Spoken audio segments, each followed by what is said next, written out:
Soy de costa marinera y la mar es mi destino. Sobre una barca pesquera voy forjando mi camino. Y al terminar la faena,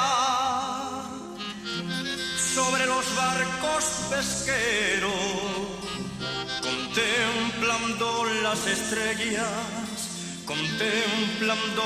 estrellas, descansan los marineros.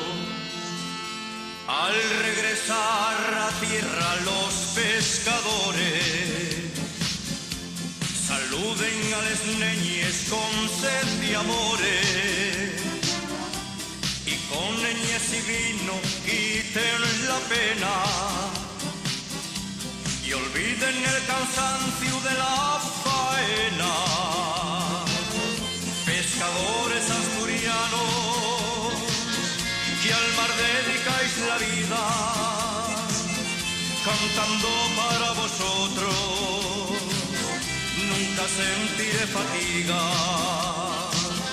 Pescadores de Candás,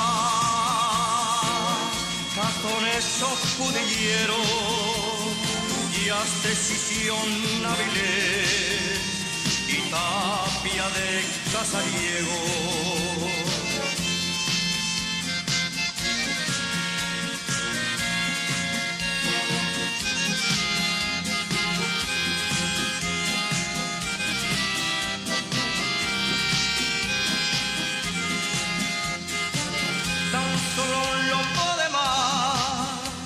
Soporta la soledad, que el peligro que en los mares supone una tempestad.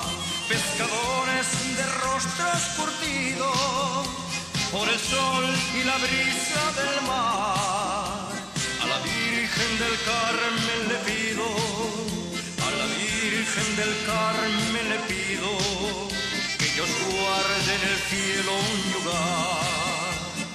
Al regresar a tierra los pescadores, saluden a les neñes con sed de amores, y con neñes y vino quiten la pena y olviden el cansancio de la faena. Pescadores asturianos, que al mar dedicáis la vida, cantando para vosotros nunca sentiré fatiga. Pescadores de Candás, cazones escudilleros, guías de Sisión Avilés y Tapia de Casariego.